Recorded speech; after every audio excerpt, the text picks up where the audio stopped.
17 जनवरी के first shift के exam में जो है प्रश्न पूछे गए हैं। उससे पहले एक बात और दोस्तों कि जिन्होंने भी अगर चैनल को सब्सक्राइब नहीं किया है तो एसएससी जीडी कांस्टेबल से रिलेटेड पल पल की अपडेट के लिए जो है चैनल को सब्सक्राइब जरूर कर दीजिएगा और बगल में ही आपको एक बेल आइकन यानी घंटे का निशान भी दिख रहा होगा, तो आप उसे भी जो है जरूर प्रेस कर दीजिएगा। तो चलिए वीडियो को स्टार्ट करते हैं।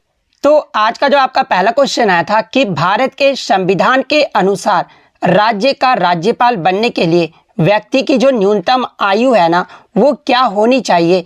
तो देखिए किसी भी राज्य का राज्यपाल बनने के लिए जो आपका न्यूनतम आयु है ना वो 35 वर्ष होना चाहिए। तो 35 वर्ष आपका करेक्ट आंसर होगा। बात कर ले लोकसभा का सदस्य बनने के लिए न्यूनतम आयु कितना होना चाहिए, तो ये आपका 25 वर्ष होना चाहिए। जबकि राज्यसभा का सदस्य बनने के लिए जो न्यूनतम आयु है ना वो आपका 30 वर्ष होना चाहिए। इसके अलावा राज्य की विधानसभा का सदस्य बनने के लिए जो है न्यूनतम आयु 25 वर्ष होना चाहिए। तो ये सारे फैक्ट जो आपको ध्यान में रखना है। नेक्स्ट क्वेश्चन आपका यहाँ पर आया था कि 1290 से लेकर 1320 ईस्वी तक दिल्ली सल्तनत पर जो है ये किस वंश का शासन रहा था। तो देखिए मैं आपको बता दूं कि दिल्ली सल्तनत पर जो है 5 वंशों ने जो है वो शासन किया था। और वो 5 वंश कौन कौन से हैं, तो देखिए सबसे पहले जो शासन है वो गुलाम वंश के द्वारा किया गया था। और गुलाम वंश ने जो है 1206 से लेकर जो है 1290 ईस्वी तक यानी 84 साल जो है गुलाम वंश ने दिल्ली सल्तनत पर जो है वो शासन किया था। उसके बाद आपका खिलजी वंश आया था। खिलजी वंश ने जो है 1290 से लेकर 1320 ईस्वी तक जो है वो शासन किया था। उसके बाद आपका तुगलक वंश आया था। तुगलक वंश ने जो है 1320 ईस्वी से लेकर 1414 ईस्वी तक जो है वो शासन किया था। उसके बाद आपका सैयद वंश आया था जो कि 1414 ईस्वी से लेकर 1451 ईस्वी तक जो है वो शासन किया था। और पांचवा जो आपका वंश रहा था वो आपका लोधी वंश रहा था। लोधी वंश ने जो है 1451 से लेकर 1526 ईस्वी तक जो है दिल्ली सल्तनत पर जो है वो शासन किया था। और देखिए मैं आपको बता दूं कि इनमें से जो आपके पहले जो 4 वंश थे ना वो आपके मूल रूप से जो वो तुर्क से थे, यानी खिलजी वंश, गुलाम वंश, तुगलक वंश और सैयद वंश। ये जो आपके 4 वंश थे ना ये आपके तुर्क से थे। और ये जो आपका लोधी वंश था ना ये आपका अफगान से था। तो ये फैक्ट भी आपको ध्यान में रखना है। तो आपका 1290 से लेकर 1320 ईस्वी तक पूछा गया था। तो खिलजी वंश आपका करेक्ट आंसर हो। और देखिए एग्जाम में एक प्रश्न और पूछा जाता है कि खिलजी वंश की जो स्थापना है ना वो किसके द्वारा किया गया था। तो देखिए मैं आपको बता दूं कि खिलजी वंश की स्थापना दास वंश यानी गुलाम वंश के अंतिम शासक कैमर की हत्या करके जो है जलालुद्दीन खिलजी ने जो है इस वंश की स्थापना की थी। और ये जो आपका अलाउद्दीन खिलजी था ना वो आपका जो है खिलजी वंश का सबसे प्रमुख शासक था। तो ये फैक्ट भी आपको ध्यान में रखना है। नेक्स्ट क्वेश्चन आपका यहाँ पर आता कि हिंदू कैलेंडर के अनुसार गणेश चतुर्थी ये जो है किस महीने में मनाया जाता है। तो देखिए मैं आपको बता दूं कि गणेश चतुर्थी ये जो आपका हिंदू कैलेंडर के अनुसार जो है ये आपका भाद्रपद महीने जो कि अंग्रेजी कैलेंडर में जो है भाद्रपद महीने को अगस्त या सितंबर कहा जाता है। और इसमें जो है शुक्ल पक्ष की चतुर्थी तिथि से जो है ये आपका शुरू होता है और ये आपका चतुर्दशी को जो है वो समाप्त हो जाता है। यानी जो ये आपका गणेश चतुर्थी जो त्यौहार है ना ये आपका 10 दिनों तक जो है वो आपका मनाया जाता है। तो भाद्रपद महीना आपका करेक्ट आंसर होगा। नेक्स्ट क्वेश्चन आपका यहाँ पर आता है कि भारतीय संविधान का अनुच्छेद 21A जो है ये किससे संबंधित। तो देखिए अगर बात कर लेते हैं अनुच्छेद 21A के बारे में, तो देखिए अनुच्छेद 21A ये जो है घोषणा करता है कि किसी भी राज्य से 6 से 14 वर्ष की आयु के सभी बच्चों को जो है वो आपका मुफ्त और अनिवार्य शिक्षा जो है वो प्रदान करेगा। और ये जो प्रावधान है ना ये आपका केवल प्रारंभिक शिक्षा को जो है मौलिक अधिकार जो है ये बनाता है। और देखिए मैं आपको बता दूं कि अनुच्छेद 21A को जो है हमारे संविधान में 2002 में जो है 86वें संविधान संशोधन अधिनियम द्वारा जो है इसे जोड़ा गया था। तो ये फैक्ट भी आपको ध्यान में रखना है। तो ये आपका अनुच्छेद 21 से ये जो है किससे संबंधित है, तो ये आपके शिक्षा के अधिकार से संबंधित है। तो शिक्षा का अधिकार आपका करेक्ट आंसर होगा। इसके अलावा इंपॉर्टेंट अनुच्छेद के बारे में बात कर लेते हैं, जैसे कि अनुच्छेद 14 ये जो है कानून के समझ समानता को बताता है। अनुच्छेद 19 की बात कर ले तो ये आपका भाषण और अभिव्यक्ति की स्वतंत्रता को बताता है। अनुच्छेद 21 जो है ये आपका जीवन का अधिकार और व्यक्तिगत स्वतंत्रता से जो है ये आपका संबंधित है। तो ये फैक्ट भी आपको ध्यान में रखना है। नेक्स्ट क्वेश्चन आपका यहाँ पर आया था कि ये जो आपका कोली नृत्य है ना, ये किस राज्य से संबंधित है। तो देखिए कोली नृत्य की बात कर ले तो ये आपका महाराष्ट्र राज्य का जो है एक लोक नृत्य है। इसके अलावा ये जो आपका गोवा का भी जो है वो आपका नृत्य है। तो आपके ऑप्शन में जो महाराष्ट्र दिया गया था, तो महाराष्ट्र आपका करेक्ट आंसर हो। इसके अलावा महाराष्ट्र के अन्य लोक नृत्य की बात कर ले तो देखिए धनगरी गाजा, उसके बाद लावनी, पोदास नृत्य, तमाशा, ये सब जो आपके महाराष्ट्र के जो अन्य लोक नृत्य हैं। नेक्स्ट क्वेश्चन आपका यहाँ पर आया था कि वॉलीबॉल के एक टीम में जो है कितने खिलाड़ी होते हैं। तो देखिए वॉलीबॉल के एक टीम में जो है आपके टोटल 6 खिलाड़ी होते हैं। तो 6 आपका करेक्ट आंसर होगा। बात कर लेते हैं विभिन्न खेलों में खिलाड़ियों की संख्या आगे के शिफ्टों के लिए। जैसे कि बेसबॉल में जो है आपके खिलाड़ियों की संख्या 9 होती है। रग्बी फुटबॉल में जो आपके 15 खिलाड़ी होते हैं। पोलो में जो आपके 4 खिलाड़ी होते हैं। वाटर पोलो की बात कर ले तो इसमें आपके 7 खिलाड़ी होते हैं। खो खो में जो आपके 9 खिलाड़ी होते हैं एक साइड में। कबड्डी में जो आपके 7 खिलाड़ी होते हैं। हॉकी में 11 खिलाड़ी होते हैं। फुटबॉल क्रिकेट में जो आपके 11 खिलाड़ी होते हैं। और वहीं अगर नेट बॉल का पूछ ले तो नेट बॉल में जो आपके 7 खिलाड़ी होते हैं। तो ये इंपॉर्टेंट फैक्ट्स भी आपको ध्यान में रखना है। नेक्स्ट क्वेश्चन आपका यहाँ पर आया था कि विश्व में हरित क्रांति के जनक यानी फादर ऑफ ग्रीन रिवॉल्यूशन के रूप में जो है ये किसे जाना जाता है। तो देखिए मैं आपको बता दूं कि विश्व में हरित क्रांति के जनक के रूप में जो है ये नॉर्मन बोरलॉग को जाना जाता है। तो नॉर्मन बोरलॉग आपका करेक्ट आंसर होगा। और देखिए मैं आपको बता दूं कि भारत में हरित क्रांति के जनक के रूप में जो है ये आपके MS स्वामीनाथन को जाना जाता है। तो ये फैक्ट भी आपको ध्यान में रखना है।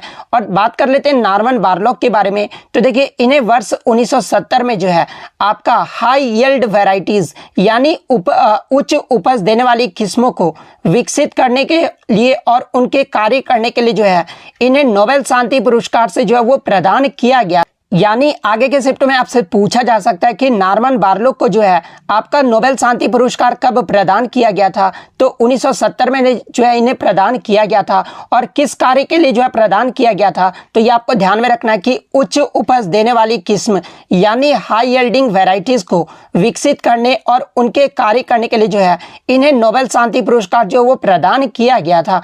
नेक्स्ट क्वेश्चन आपका यहाँ पर आता है कि मई 2022 से भारत के विदेश सचिव यानी फॉरेन सेक्रेटरी जो है ये कौन है। तो देखिए मैं आपको बता दूं कि वर्तमान में मई 2022 से जो है भारत के जो आपके विदेश सचिव यानी जो आपके फॉरेन सेक्रेटरी है ना, ये आपके विनय मोहन क्वात्रा हैं। तो विनय मोहन क्वात्रा आपका करेक्ट आंसर होगा। आगे के शिफ्ट में अगर आपसे पूछ ले कि मई 2022 से पहले जो है भारत के विदेश सचिव कौन थे, तो ये आपके हर्षवर्धन श्रृंगला थे। और ये जो आपके 33वें नंबर के जो है वो आपके विदेश सचिव थे। 34वें यानी वर्तमान विदेश सचिव की बात कर ले तो विनय मोहन क्वात्रा है जो कि 34वें नंबर के हैं। और ये आपके 1 मई 2022 से लेकर जो है अभी तक जो है ये आपके कार्यरत हैं। नेक्स्ट क्वेश्चन आपका यहाँ पर आया था कि which minister inaugurated largest South Asian film festival यानी फेस्टिवल नहीं होगा, यहाँ पर आपका बाजार होगा। यानी किस मंत्री ने जो है सबसे बड़े दक्षिण एशियाई फिल्म बाजार का जो है उद्घाटन किया। तो देखिए मैं आपको बता दूं कि नवंबर 2022 में यूनियन मिनिस्टर यानी केंद्रीय मंत्री श्री अनुराग सिंह ठाकुर के द्वारा जो है गोवा में फिल्म बाजार का जो उद्घाटन किया गया था। तो आपका अनुराग सिंह ठाकुर आपका करेक्ट आंसर होगा। और देखिए मैं आपको बता दूं कि ये जो आपका दक्षिण एशिया का जो है सबसे बड़ा फिल्म बाजार था, जो कि आपका 53वें भारतीय अंतर्राष्ट्रीय फिल्म महोत्सव यानी IFFI के अवसर पर जो है ये आपका आयोजित किया गया था।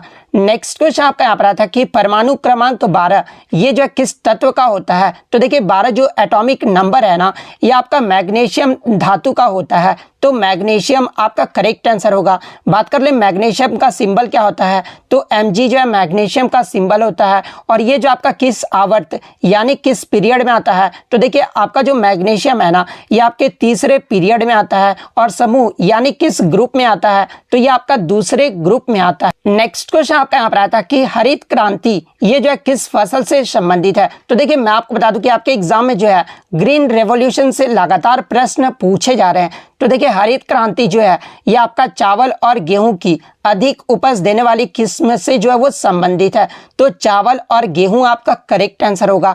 इससे पहले के शिफ्ट में आपसे पूछा गया था कि जो आपका हरित क्रांति है ना, इसकी सर्वप्रथम जो शुरुआत है ये किस देश से हुआ था। तो देखिए हरित क्रांति की जो शुरुआत है ये आपका मैक्सिको देश से हुआ था, जो कि आपका 1960 में जो है वो शुरू हुआ था। वहीं अगर बात कर ले भारत में हरित क्रांति की शुरुआत कब हुई थी, तो ये आपका 1965-68 में हुआ था। और कल के शिफ्ट में आपसे पूछा गया था कि भारत में हरित क्रांति की जो शुरुआत है ना, वो सबसे पहले किस राज्य से हुआ था, तो ये आपका पंजाब राज्य से हुआ था। तो ये सारे फैक्ट आपको ध्यान में रखना है। नेक्स्ट क्वेश्चन आपका यहाँ पर आया था कि भारत में राष्ट्रीय आय की जो गणना है ना, ये सर्वप्रथम किसके द्वारा किया गया था। तो देखिए भारत में राष्ट्रीय आय की जो गणना है ना, ये सबसे पहले 1867-68 में जो है दादा भाई नौरोजी के द्वारा किया गया था। तो दादा भाई नौरोजी आपका करेक्ट आंसर। इसके अलावा एग्जाम में ये भी प्रश्न पूछा जाता है कि जो दादा भाई नौरोजी ने सबसे पहले राष्ट्रीय आय की जो गणना की थी ना, वो किस सिद्धांत के आधार पर की थी। तो देखिए ये जो आपके धन के पलायन के सिद्धांत के आधार पर जो है वो राष्ट्रीय आय की गणना किए थे। और उस समय जो है भारत की जो प्रति व्यक्ति आय थी ना, यानी 1867-68 में जो आपका राष्ट्रीय आय की गणना किया गया था, उस समय जो भारत का प्रति व्यक्ति आय था वो आपका 20 रुपये प्रति वर्ष बताया गया था। तो ये फैक्ट भी आपको ध्यान में रखना है। नेक्स्ट क्वेश्चन आपका यहाँ पर आया था कि जल्लीकट्टू जो है ना, ये किस देश का स्पोर्ट है यानी खेल है। तो देखिए जल्लीकट्टू की बात कर ले तो ये आपका भारत देश का जो है एक खेल है। तो भारत आपका करेक्ट आंसर होगा। वहीं अगर बात कर ले किस राज्य का जो है ये त्यौहार है, तो देखिए ये जो आपका जल्लीकट्टू है ना, ये तमिलनाडु राज्य का जो है वो त्यौहार है। और ये जो आपका जो जल्लीकट्टू त्यौहार है ये पोंगल के तीसरे दिन यानी जनवरी महीने में जो है इस त्यौहार को मनाया जाता है। और इसमें जो है बैलों से इंसान की जो है वो लड़ाई करवाई जाती है। और देखिए मैं आपको बता दूं कि जल्लीकट्टू को जो है सुप्रीम कोर्ट के द्वारा 2014 में जो है इसे प्रतिबंधित कर दिया गया था। तो ये फैक्ट भी आपको ध्यान में रखना है। नेक्स्ट क्वेश्चन आपका यहाँ पर आया था कि बहादुर शाह जफर को गिरफ्तार करके जो है इन्हें कहां निर्वासित कर दिया गया। तो देखिए मैं आपको बता दूं कि बहादुर शाह जफर और उनके बेटे को जो है ये आपके मेजर हडसन ने जो है हुमायूं के मकबरे से जो है इन्हें पकड़ा था। और बाद में जो इन्हें लाल किले में जो है कुछ दिन तक जो है इन्हें कैद में रखा था। और बाद में जो इन्हें रंगून जो कि आपका म्यांमार में है, और यहाँ पर जो है इन्हें जो है वो निर्वासित कर दिया था, जहाँ पर जो है इनकी मृत्यु हो गई थी। तो लाल किला पर जो है वो इन्हें जो है कैद कर दिया गया था। तो लाल किला आपका करेक्ट आंसर होगा। नेक्स्ट क्वेश्चन आपका यहाँ पर आता है कि कौन सा जो महासागर है ना, वो आपका एस शेप यानी एस आकार का है। तो देखिए ये जो आपका अटलांटिक ओशियन है ना, ये आपका एस आकार का है। तो अटलांटिक ओशियन आपका करेक्ट आंसर होगा। इसके अलावा बात कर ले डी शेप का जो है कौन सा महासागर है। तो देखिए डी शेप की बात कर ले तो ये आपका आर्कटिक ओशियन है। अगर बात कर ले इंडियन ओशियन यानी हिंद महासागर का कैसा शेप है, तो देखिए एम शेप का जो है ये आपका इंडियन ओशियन है। तो ये फैक्ट भी आपको ध्यान में रखना है। नेक्स्ट क्वेश्चन आपका यहाँ पर आया था कि देश के जीडीपी का जो आंकलन है ना, ये किस क्षेत्र से संबंधित है। तो देखिए देश के जीडीपी का जो आंकलन है ये आपका आर्थिक क्षेत्र से संबंधित है।